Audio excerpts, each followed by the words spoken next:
नमस्कार प्यारे साथियों, मैं वर्षा आप सभी का स्वागत करती हूँ आपके अपने प्यारे परिवार RW ट्यूशन क्लासेस पर।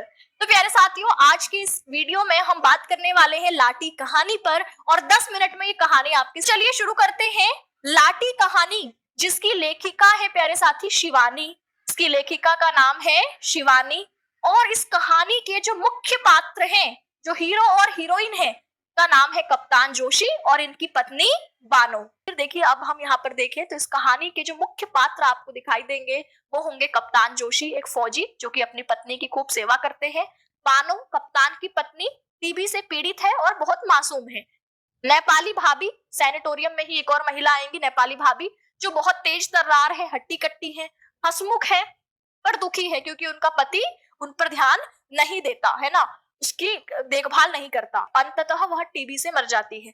प्रभा, कप्तान की दूसरी पत्नी, जो कि बहुत आधुनिक है, शिक्षित है, आत्मविश्वासी है और एक संभ्रांत यानी एक अमीर परिवार से आती है। इसमें टीबी से पीड़ित मरीजों को भर्ती कराया जाता था।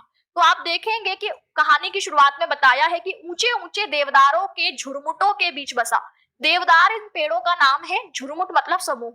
इनके बीच में बसा है गोठिया सैनिटोरियम, जहां सूर्य की तिरछी किरणें बीमार चेहरों पर पड़कर एक झिलमिलाहट छोड़ जाती थी। इन्हीं बंगले नुमा कमरों में एक कपल आया। कपल यानी कौन? कप्तान जोशी और उनकी रोगिणी पत्नी बानो।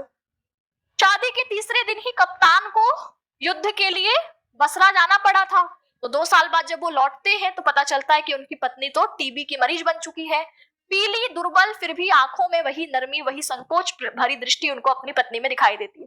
कप्तान दिन रात उसके पास बैठते हैं, बुखार मापते हैं, उनको दवा देते हैं, उसके सूखे बालों को सहलाते हैं और उसे अपने मजबूत कंधे में समेटे रखते हैं।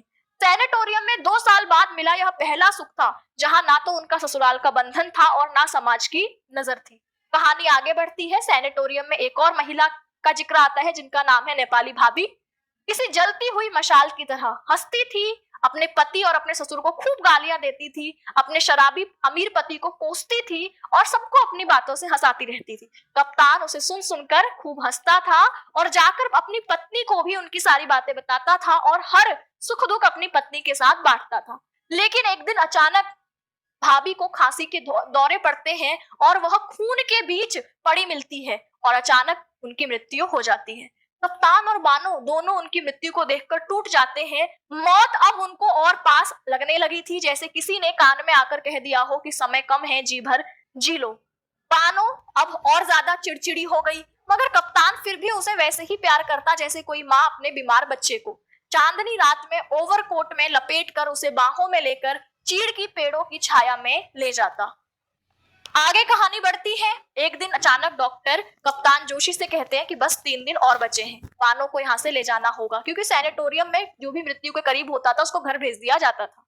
तो यहाँ पर कप्तान जोशी सुनकर उनको झटका लगता है और वो सोचते हैं कि बानो को इस बात का पता ना चले। वो बानो से कहते हैं कि हम कहीं घूमने चलेंगे, पर पता नहीं बानो कैसे सारी बात भाप जाती है।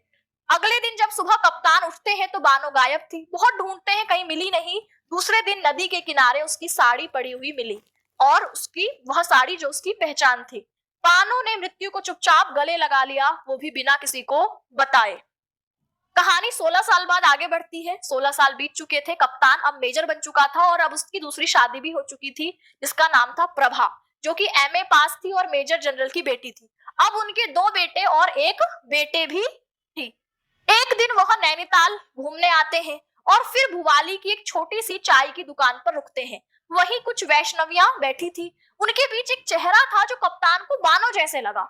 मेजर का शरीर सुन्न पड़ गया, स्वस्थ होकर जैसे साक्षात बानो ही बैठी थी। पूछने पर पता चलता है कि लाटी दरअसल वही बानो है, उसकी पहली पत्नी, जिसे वह मरा हुआ समझ चुका था।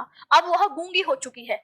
वैष्णविया बताती है कि बानो को तो उन्होंने नदी में तैरता हुआ पाया था, उसकी जीभ कट चुकी थी, उसे कुछ भी याद नहीं, उसे ना पति याद है, ना शादी, ना सैनिटोरियम, ना कप्तान। मेजर उसे पहचान जाता है पर कुछ कह नहीं पाता, वह बस एकटक देखता रहता है और बानो, जो कि अब लाटी बन चुकी है यानी गूंगी हो चुकी है, अपने दल के साथ चली जाती है। और फिर प्रभा की आवाज आती है उसकी पत्नी की, चलो डार्लिंग लंच करते हैं। वह उठता है और वहां से चला जाता है, लेकिन अंदर से अब वह बिल्कुल बूढ़ा और खोखला हो चुका था। कहानी इसी भावुक मोड़ पर खत्म होती है। इस कहानी का नाम लाटी, लाटी का अर्थ होता है पहाड़ी में गूंगी। तो ये कहानी एक पहाड़ी क्षेत्र से जुड़ी हुई है। इसी कहानी आप कमेंट सेक्शन में जरूर बताएं और इसी तरीके की वीडियोस के लिए RW ट्यूशन क्लासेस को सब्सक्राइब करें। नमस्कार।